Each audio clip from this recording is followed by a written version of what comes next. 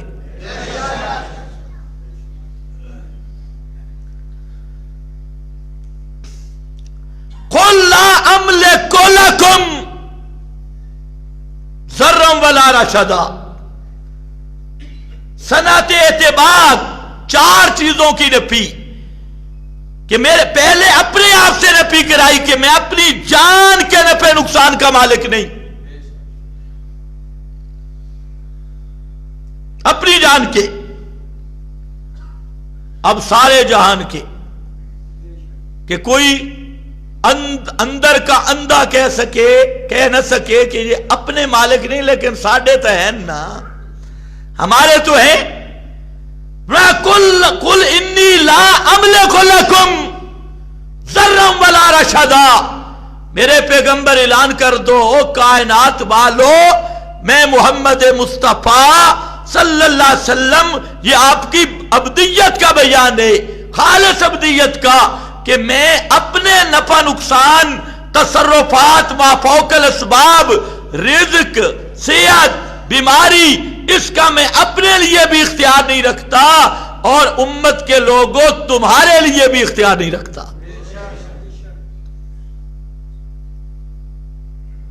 یہ اختیار رکھنے والا کون ہے؟ کتنا صاف قرآن ہے۔ اس سے بھی آگے آپ نے اتنی بات کہہ دی کہ کل بتلاؤں گا، اتنی بات کہی کہ کل بتلاؤں گا، سمجھ گئے؟ اصحاب کہف، روح وغیرہ کے بارے میں جو سوال تھے کل بتلاؤں گا، اور انشاءاللہ کہنا بھول گئے، انشاءاللہ کہنا بھول گئے، کل بتلاؤں گا۔ 15 دن تک وہی بند ہو گئی۔ یہ پیغمبر کی تربیت تھی، تربیت کی، اللہ نے خود اپنے محبوب کی تربیت کی، اور اس کے بعد آرڈر کیا آیا؟ انقطاع کے بعد حکم کیا آیا؟ سبحان اللہ۔ ایک تو آپ نے جبریل سے کہا کہ جبریل تو بڑا لیٹ ہو گیا ہے، تو جبریل نے آگے سے کہا ما نتنزل الا بامر ربک، ہم اپنے مقام سے 1 انچ بھی نیچے نہیں اتر سکتے تیرے رب کی اجازت کے بغیر، ہم بھی مجبور ہیں۔ اور آپ کو پیغام کیا دیا گیا؟ لا تقولن، سارے جہان چھوڑو، زمین آسمان چھوڑو، لا تقولن لشیء انی فاعل ذلک غدا، کسی ایک چیز کے بارے میں نہ کہنا، ہرگز نہ کہنا کہ کل میں کروں گا، نہ میرے پیغمبر، الا ان یشاء اللہ، ساتھ کہنا ہے انشاء اللہ۔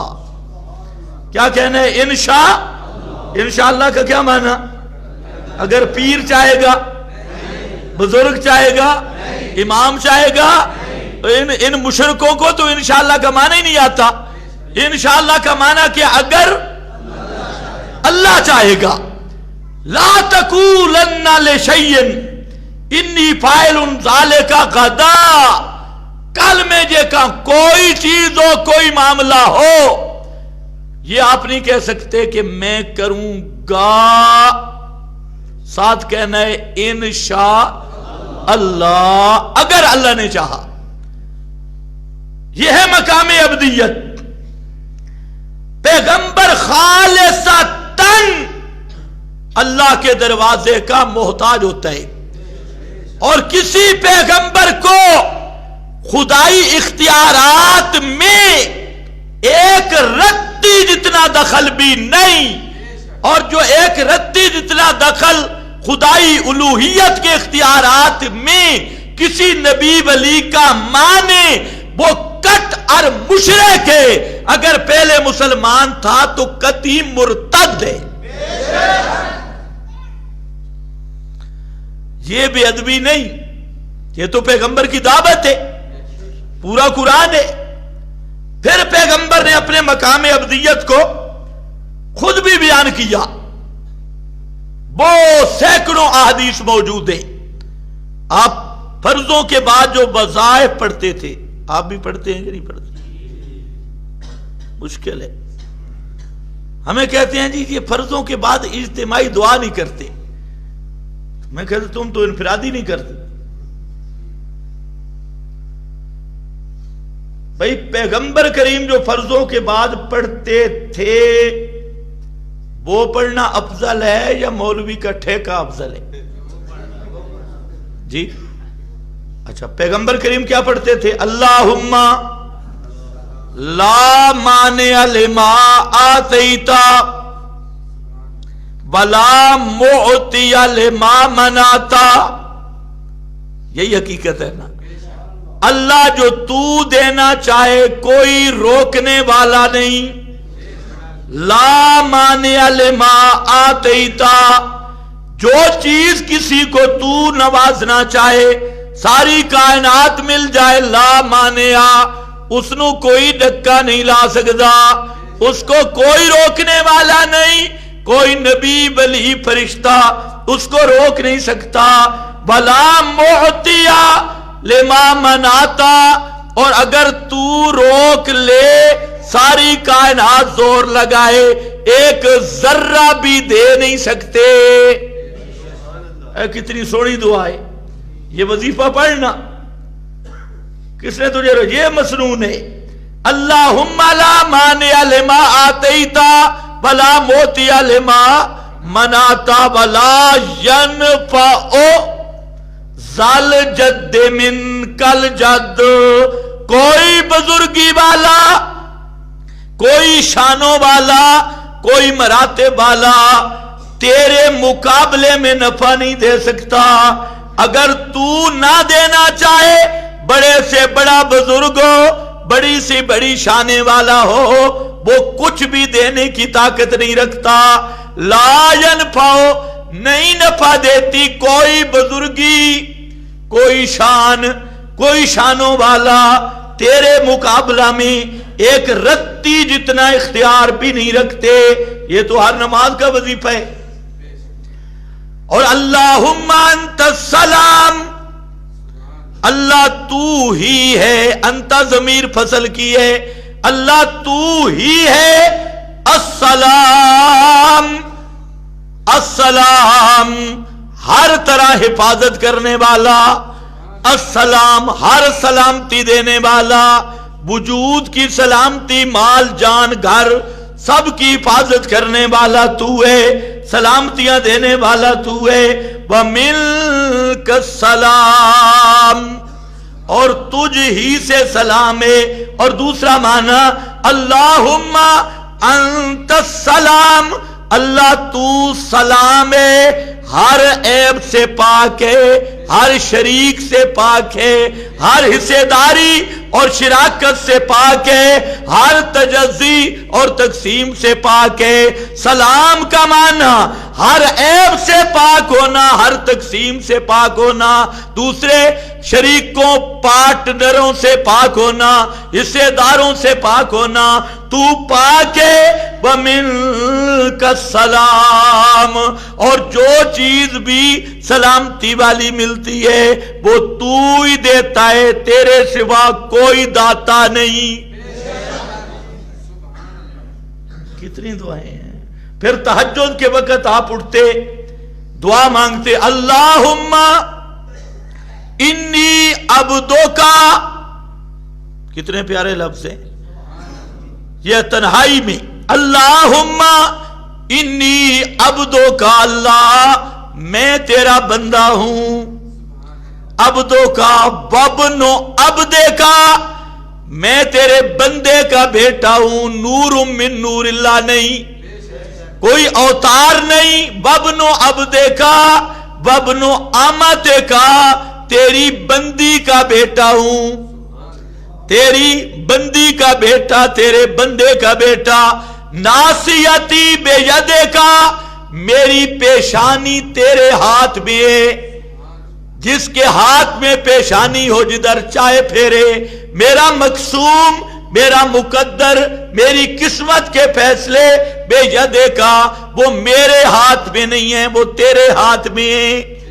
بیدکا، میں محمد مصطفیٰ کا اپنا ماتھا بھی میرے ہاتھ میں نہیں، اپنا مقسوم، اپنا مقدر، اپنی تقدیر، اپنا نفع، اپنا نقصان، اپنے ساتھ پیش آنے والے حالات وہ میرے اختیار میں نہیں، ناصیتی بیدکا، وہ تیرے اختیار میں ہیں، ماذن فی حکموں کا، میرے وجود کا ایک سانس بھی میرے اختیار میں نہیں، میری زندگی، میری موت، میری نیند، میرا سفر، میرا حضر، میری بیماری، میری صحت، میرے دکھ، میرے سکھ، کوئی بھی چیز میرے جسم پہ جاری ہوتی ہے، ماذن فی حکموں کا، تیرے ہی حکم جاری ہے میرے وجود میں محمد مصطفیٰ اپنے وجود کا بھی اختیار نہیں رکھتا۔